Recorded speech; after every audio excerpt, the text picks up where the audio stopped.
Hey everybody, Jane here. It is February, so we are about to start our February Buzzwordathon. For those who are watching this video for the first time and don't know what I'm talking about, BooksandLaLa, who I will link below, she has this video where she gives prompts for the year for readers. And this year she is giving one prompt for a word on the cover, or a word in the title, and then for an image on the cover. And the goal right now with this month is to read books that I already have, preferably from my shelf, but acceptably also from the pile of library books or my Kindle. I really want to prioritize books on my shelf, but who knows? And read as many books that fit the prompt as we can in the month of February. February is a bit of a short month, so who knows how much we'll actually get into. But the prompts this month, we have water words, and then we have skyline. So water words, I think we are going to be, I looked at my shelf and I don't have anything that is just water. I do have a book with the word snow.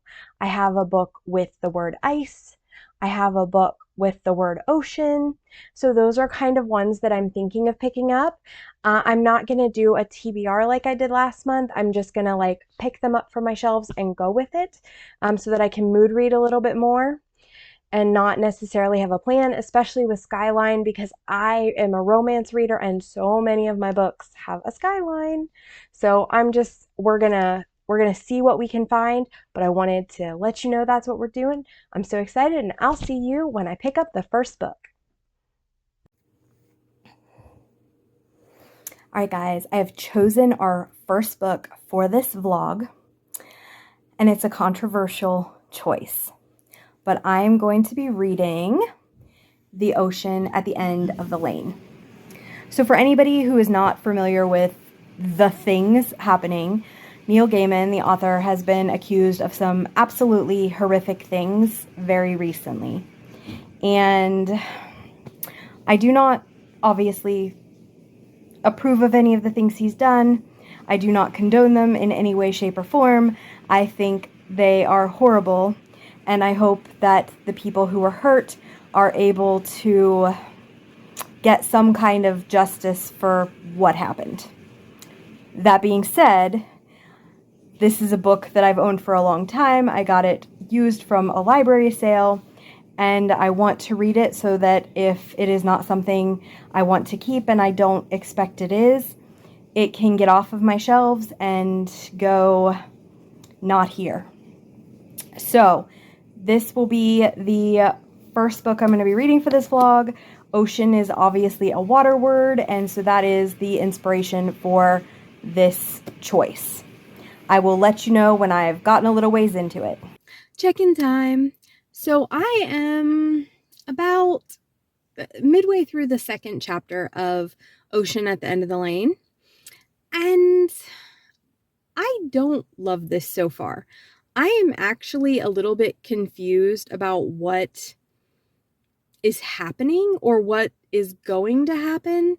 I am not sure what promises the author is making, but it's kind of a weird and dark book so far. So we had a prologue, and in this prologue, an adult version of our main character, who is the narrator, is back in town where he grew up, and he visits this old family where he was friends with one of their daughters. And it's a little bit of a creepy, weird kind of thing. He doesn't have a lot of memories from the time, or his memories are very weird of it. Like the lady, when he goes up, she's like, "Do you want some milk?" And he's like, "Oh yeah, I remember you giving me milk from the cows. Oh wait, that wasn't you. That was your mother." It was just a weird kind of thing. And then okay, so that was the prologue. Then we flash to him at 7, and he's had a birthday, and he's a strange, bookish kid who nobody is friends with, and nobody shows up to his birthday party. And I think that's just to tell us that he doesn't have any friends, doesn't know how friendship works, and is a weird, bookish kid. I have to assume. He gets a kitten for his birthday because his dad, I guess, feels sorry for him and thinks he needs a friend. That's my best guess. Like, even his little sister isn't playing with him at his birthday. Like, they aren't doing any of their birthday games. And I also am, like, not clear why mom didn't do more, because I guess mom invited the entire class and nobody showed up. And he's like, yeah, I didn't even think to ask my friends why, or the kids in my class, why they didn't come. They didn't come because they're not my friends. But, like, also, especially when you're 7, and I mean, I'm not saying that never happens, but my kids are not the most popular kids in the world, and we just invited their entire class to their birthday parties, and their class, like, came. Like, not everybody, but at least a few people. Like, are you telling me you invited the entire class and nobody showed up at all? And then your sister won't even play with you? Again, I'm sure that happens, but I feel like that's really unusual. And this has to be, like, a while ago, because it's the present day he is an adult. So I don't know. I just thought that was a little weird.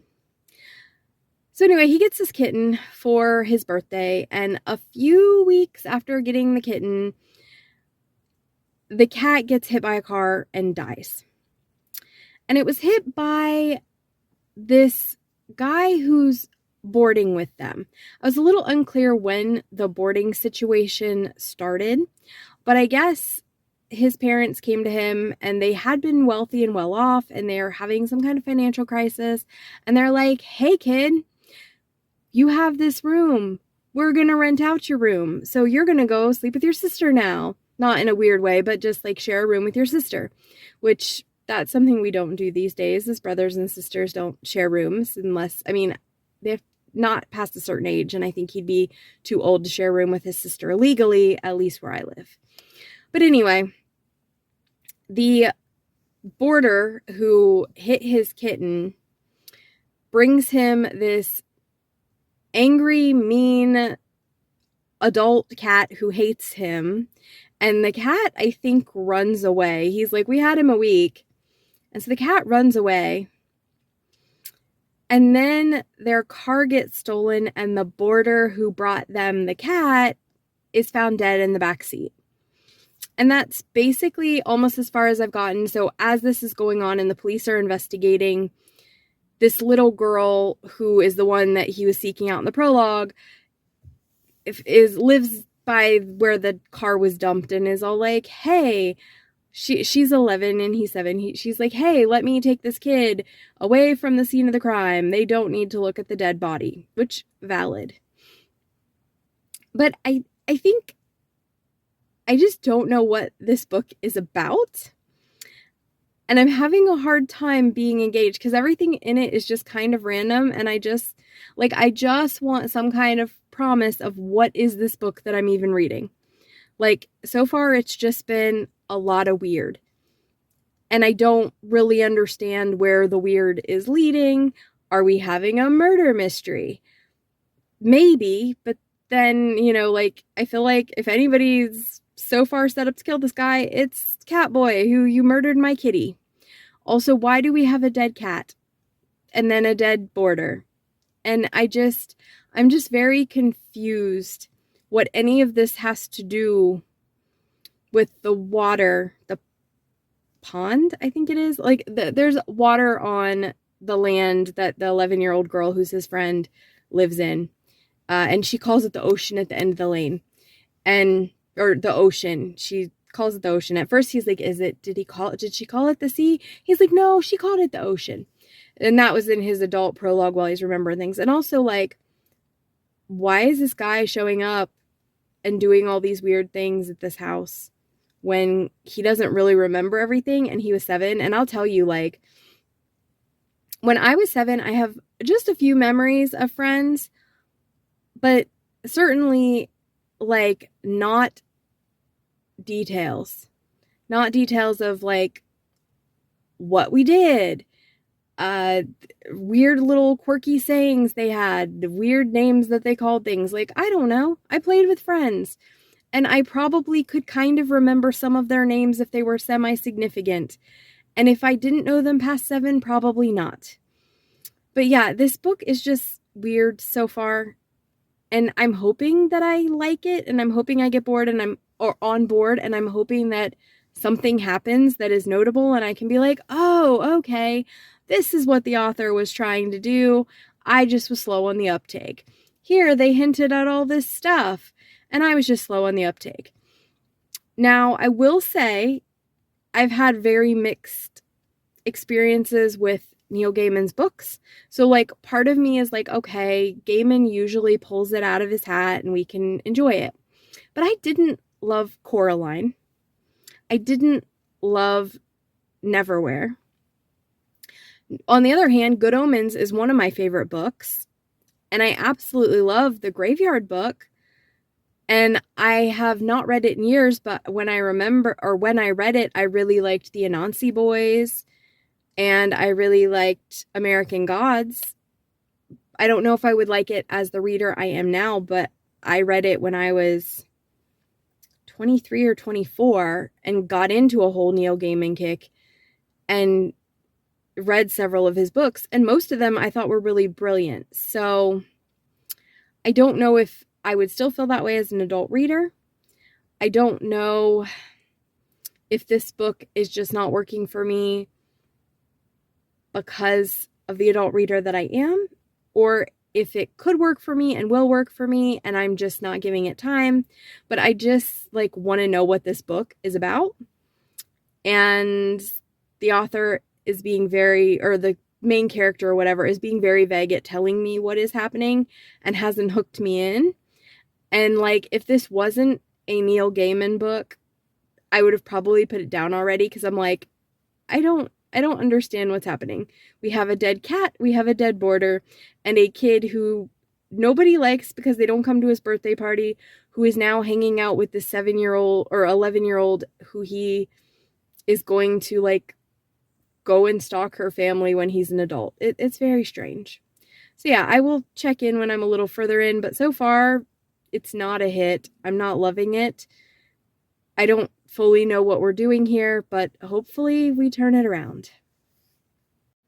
All right, guys, check-in time. I have read a bit more of The Ocean at the End of the Lane, and we do have magic stuff happening now. I just hate it. I can't even tell you what's not working for me in this book. It's like all this weird stuff is happening and there's no real explanations. And I think I need a little bit more explanation along the way. I assume we're going to get that later, but right now I am more annoyed than curious by all of the weird things that are happening. And I know that this is probably one of those situations where if I just can hang on and go with it, I'll be able to appreciate what the author's doing. But so far, that has not been the case. I've been really frustrated with everything that is happening in this story.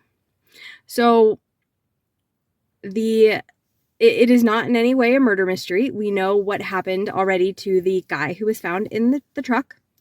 He unalived himself. And apparently the neighbor girl and her family are mind readers or fortune tellers or psychics or something, because they were like, oh yes, the police are going to find his note that he unalived himself because he gambled away his friend's money. Okay. Well, then something with his death has caused chaos because the little boy who's our main character, he finds these coins, and then he wakes up choking on a coin, and all of these people are finding weird coins all over the place, and they don't have the right ions for their age, but they all look really old. It's strange. It's strange. And I'm not invested enough in it to be like, oh, this is really compelling strange. It's just I just want to know what's happening and I don't want to be dragged along. And I think maybe I'm just the wrong audience for this book.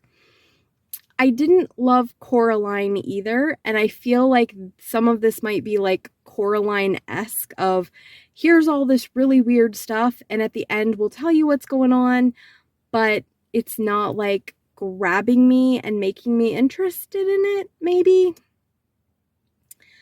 But I'm going to continue. I'm not ready to give up on it just yet. And I don't know if you can tell, it is snowy and yucky out. We are in February and it is snowy and yucky out. I do not love this.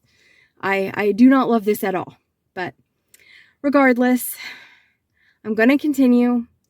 And hopefully it starts to get interesting and compelling. And I come to you with my next update and I'm like, no, I love it. It's great. Things were explained and changed and I am on board. But so far, that's not the case. So far, I am incredibly lukewarm and even maybe less than lukewarm. Like slightly cold.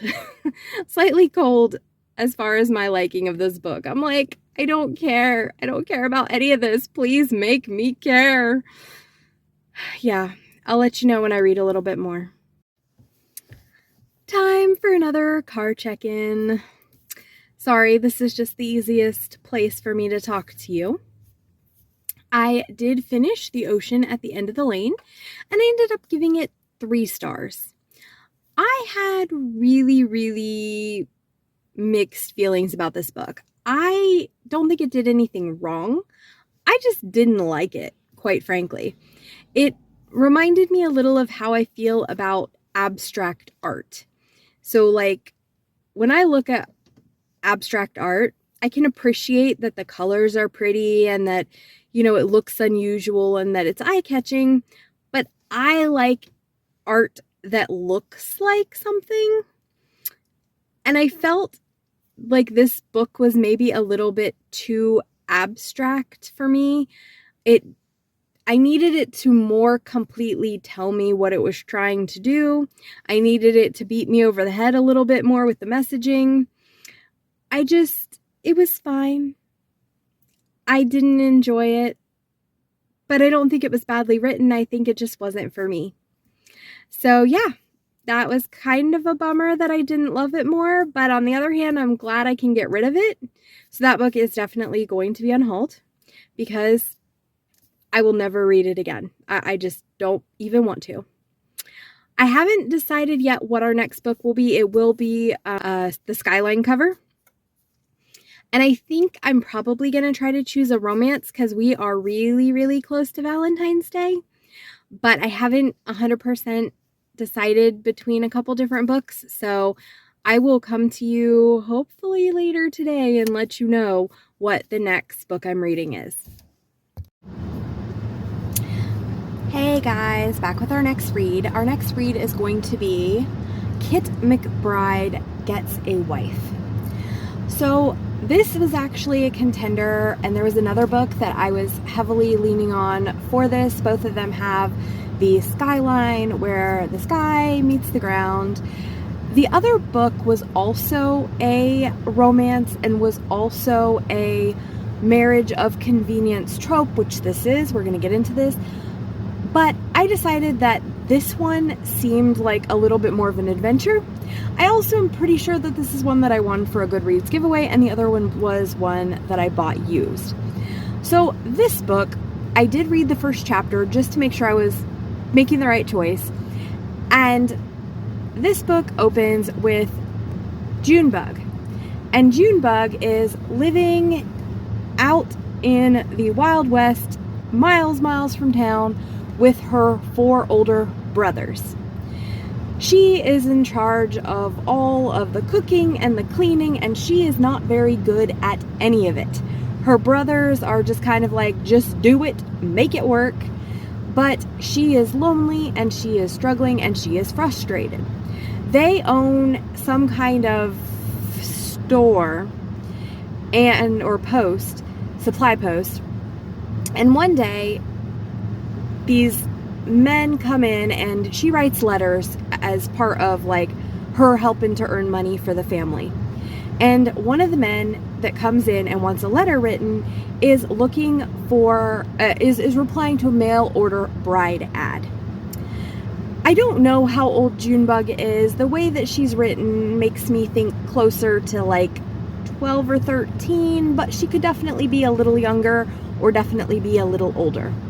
But Junebug gets it in her head that she is going to write out an ad to try to get a wife for her brother, one of them, because she is tired of being the only girl and she is tired of doing all the work.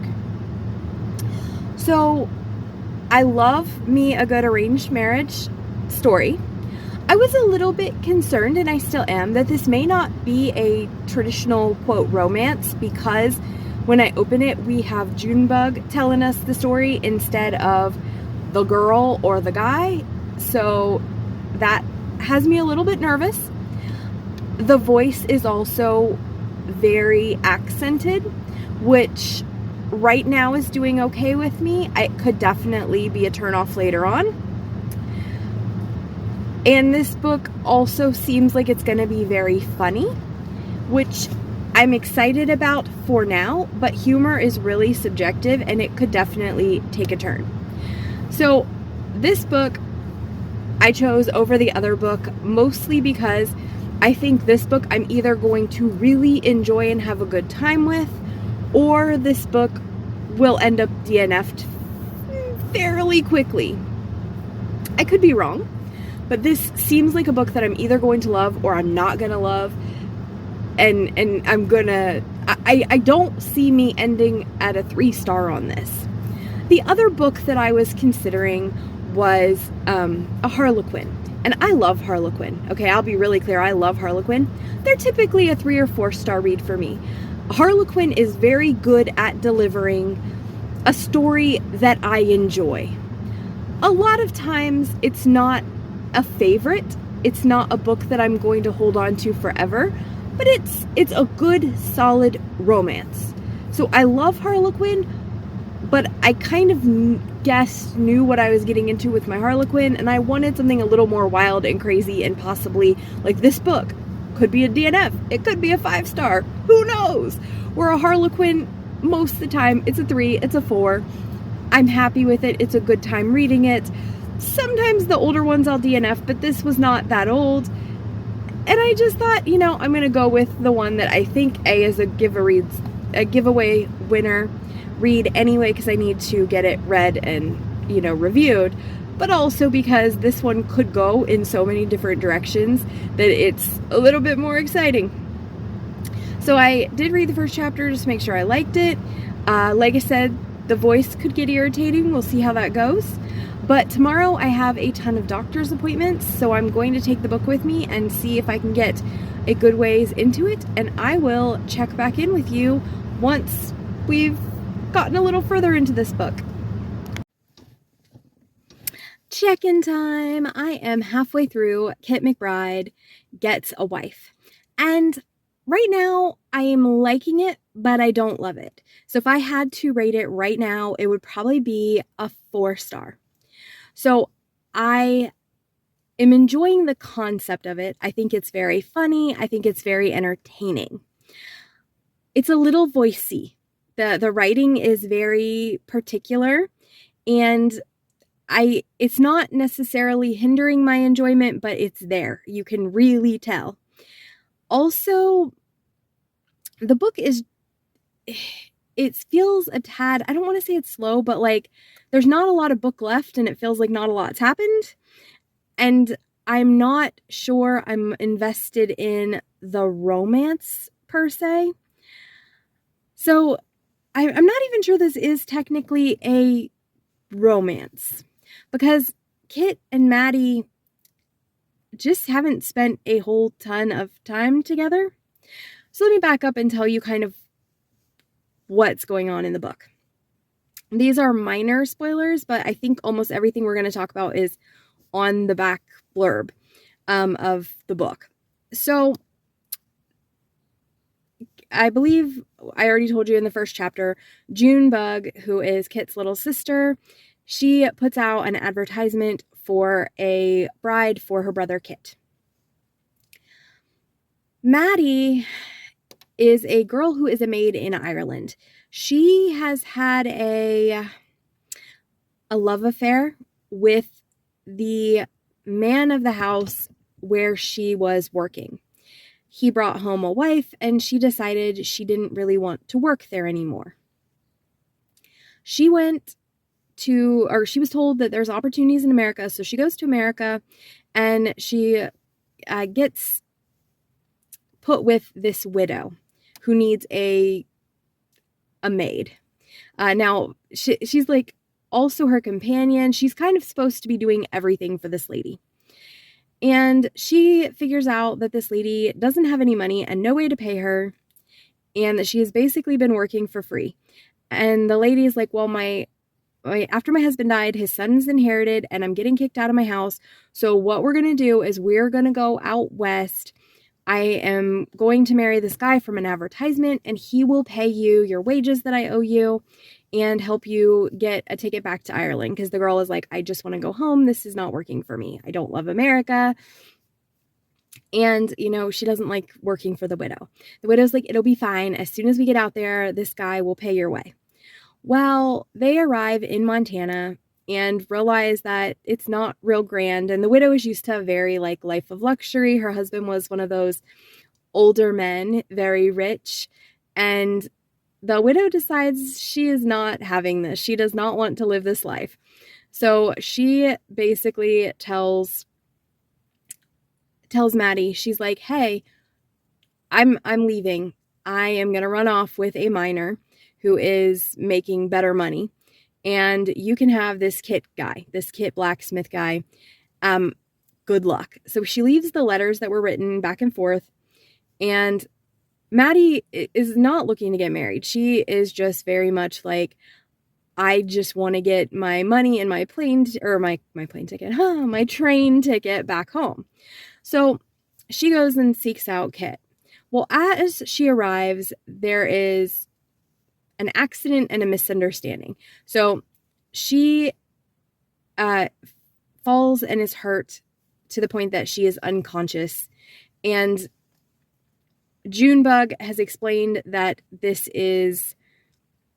that she had sent an advertisement for a bride for Kit, and this woman is that bride. The woman wakes up and is basically like, well, I'm hurt. I can't go anywhere. Junebug knows that this girl is not actually the woman she was writing to, but Junebug is like, I will pay your way back because I'm so sorry this happened. And they tell Kit that he's not expected to marry her, but Kit doesn't know that she's not the right woman. But Junebug convinces Maddie to play along with it for now so that she doesn't get in even more trouble that the wrong woman has appeared here. And so she's trying to recover from her injuries and is hanging there with them. Kit's older brother has been like, hey, can you stay a little while to help us civilize Junebug? And Maddie's like, yeah, sure, I can do that. I've got to recover anyway. And so that's kind of what's going on. My issue, I think, is that really, while Kit and Maddie have had a lot of they're hot glances, they really haven't spent a lot of time with each other to get to know each other. Everything is very physical attraction at this point. Maddie does appreciate that Kit is a very kind man. She appreciates that, he's taking care of his sister. She does appreciate who he is, but she doesn't really know him. And obviously he doesn't know her at all because she hasn't been truthful about who she is. And that's partly Junebug's fault. So I'm not really invested in the relationship itself, but I'm having a good time with the characters. The characters are so fun. The situations are funny. It's a lot of a good time, but I'm not really invested in the relationship itself. And we're already halfway through, maybe even more than halfway through this book. So I'm not sure that even by the end, I'm going to be super invested in Maddie and Kit. And when I go into a book that looks like a romance, that's what I want. I'm not entirely sure this actually qualifies as a romance. It's close, but it could definitely be women's fiction. It could definitely, it doesn't read like a typical romance. So if you told me this isn't really a romance, I would believe you. If you told me it was a romance, I'd be like, okay, yeah, kinda. It's not as much of a romance, I would say, as women's fiction, but I also could see where it could be categorized as a romance, or that's what they were going for. But it's definitely not quite what I was expecting when I picked it up, and I would like a lot more relationship and a lot less, oh, Kit looks very good here, and then we're not going to speak again. So yes, that's kind of where I'm at. I am having a good time in a this is not a romance mentality, and I'm appreciating the humor and the fun and the goofiness of it in a way. It's not campy goofy, but it's like it's very humorous. And it doesn't seem to be taking itself super serious, which I think is good because I wouldn't be invested in it in the same way if it was. So lots of humor. Like I said, a very strong voice that can get annoying but is not too bad. But just, yeah, it took a really long time to get Maddie and Kit like in the same area, and they're not interacting a whole lot. So I'm kind of slightly annoyed by that and not as invested in the relationship as I'd like to be. Though I do like the characters and I think it's a fun time so far. I'll let you know when I finish it. I finished Kit McBride Gets a Wife. And I did end up rating it a 4-star. Though I will say if I was rating it as a romance, it would have been a 2-star. This is not a romance. I don't know if it's a historical fiction with a romantic subplot. I don't know if it's women's fiction. It doesn't focus on the couple. It doesn't focus on Maddie and Kit hardly at all. Junebug is a much more prominent character than she should be if this was a true, actual romance. So Junebug played way too big a part. The romance really wasn't front and center. The characters never had time to really develop a true romance other than some warm, fuzzy feelings and a couple of moments where it was kind of like, oh, this is sweet. The stuff at the ends, I didn't understand why we did what we did, and I was kind of mad at it. But overall, I had a good time reading it. I thought it was a funny book. I thought it had some interesting characters. I thought it had some cute moments. It's just not a romance. So I did end up giving it a 4-star because I had a good time, and I was rating it as a general book and not a romance. But if you are looking for a romance, this is not it. There is no spice in this book, so if you're looking for something that is maybe a romantic subplot, but you don't want anything spicy, this could work for you. I like the trope set. I just would have liked to seen this book done very, very differently. So I would read more from this author, like being aware going into it that it is not a romance. I would be willing to pick up the next book in the series, possibly, because I think the next brother is also going to have an advertisement put out for a wife, and the sister is going to be at it again with her shenanigans. So I'd be willing to give it another try, but I definitely will know going in that, what to expect. And this book was not what I expected and largely not what I wanted. And had it not been a fun time, this would have been a really disappointing read. I'm glad I went through it. I didn't feel the need to DNF. And if you're wanting something that's kind of a funny historical, I think this is a fine time. But it's not a romance. It is not a romance. So, yeah, I will let you know when I pick the next book we're going to be reading. I have decided on my next read for this, and it is going to be another water word in the title, although we're maybe fudging it a little bit. So it is going to be How to Write a Dynamic Scene Using the Snowflake Method. So obviously snowflake is the water word. I feel like you can't have snow without water.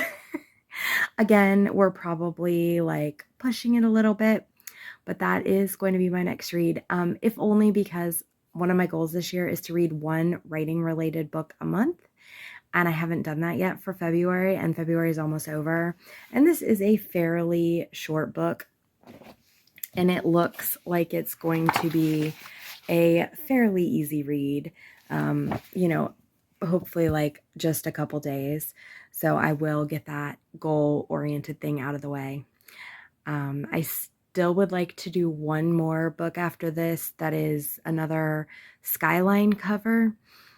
And I have a couple ideas, but I don't want to commit to that just yet. So I will let you know when I start this book, how it's going, and what we're doing from here. Check-in time.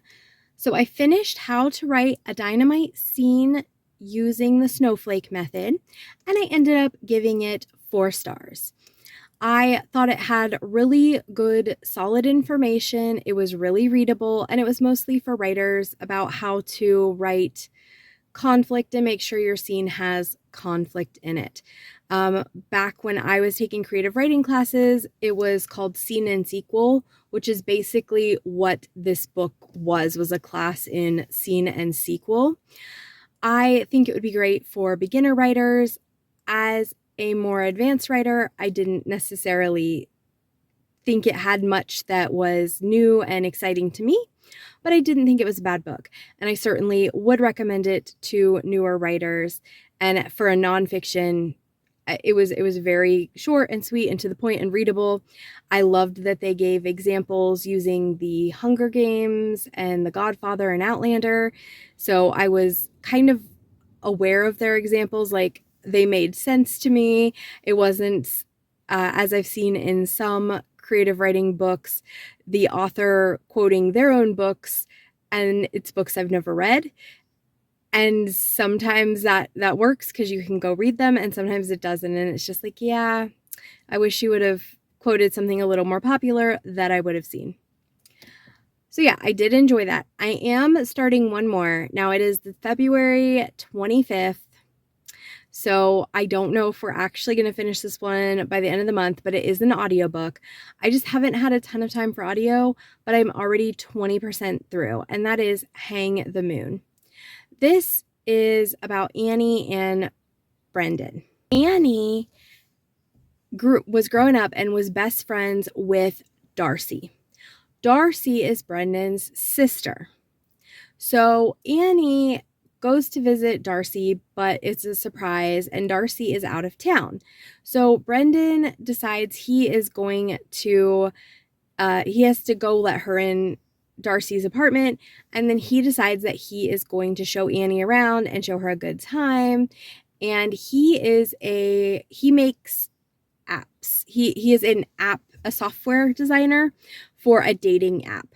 And he is noticed in the publications that he has to read to keep up with his job. There is a general dissatisfaction with love and romance. And when he's talking to Annie about it, she's like, yeah, I can kind of see that. So he makes it his mission to show her that love and romance is alive and well. He has also had a crush on her for a very, very, very long time. So as far as I got, they just had like their first kind of date, and it's very funny. It's very rom-com. So in the first date that they went on, he took her to this Ferris wheel, and she did not choose to use the bathroom before they went up, and then really had to pee. And of course, the Ferris wheel gets stuck. And so she's sitting there trying to not pee herself. And then ultimately, like, he had this cup of coffee and he drank it, and he's like, here, use my cup, just pee in my cup. Because we're stuck up here, and they're like told us like a half hour before they were going to go down. And she's like, I don't want to pee in front of you. And he's like, well, I'll do something equally embarrassing. Just tell me what you need to be comfortable. But anyway, it's really cute and sweet. I don't love it. I'm not super invested in the characters, but I'm finding it funny. So I am having a good time with it, and it is for the prompt Skyline. And I hope I'll get it finished in the next couple days, but I'm not 100% sure. So that is going to be the last book on this reading vlog. Whether we finish it before February or not, I don't know, but I will keep you posted on how it's going. I ended up DNFing Hang the Moon. So I just wasn't vibing with the characters. We learn that Annie doesn't really want this job in London, so I felt like that kind of threw away the stakes. Like, her big reason that she can't date Brendan is, oh, she's about to move to London, but she doesn't really want the job in London. It's just a job. She'd much rather be a translator and not an HR person. This isn't her dream job. She's just doing it. So I kind of was frustrated by that. And then also the place that I DNF'd, her and Darcy have this argument. She does admit to Darcy that she kissed Brandon, but then also she tells Darcy that she's moving to England, and Darcy has a complete fit about it. And I think my issue is like, that's just not what grown-ups do. And they're already living on opposite coasts. It's not like the move to London is that big a deal. Like, I don't want to underplay it, but I mean, these are wealthy people. They can fly. I mean, it's not like they're people who are living on the verge of poverty. They can fly and visit each other in London and come home once a year. I mean, it's not that much different than living on opposite coasts. And I know this because I have lived on the opposite coast as my best friend, and then I've lived in another country as my best friend.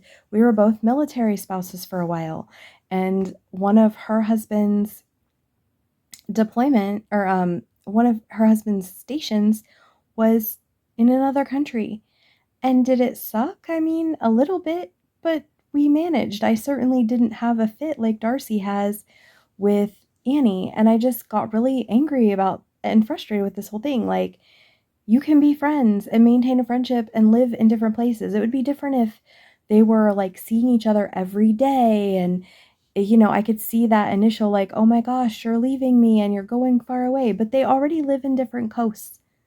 They already only see each other like once a year. How is Annie being in England that much different? So yeah, I wasn't enjoying it, and I wasn't connecting with the characters, and I just decided, you know what? I don't want to waste my time on this book. So this time around, we have successfully read 3 books for this vlog. We have read Ocean at the End of the Lane, and this is going to be rehomed. We have read Kit McBride Gets a Wife, which is also going to be rehomed. And we have read How to Write Dynamic Scenes Using the Snowflake Method. That one is not going to be rehomed per se.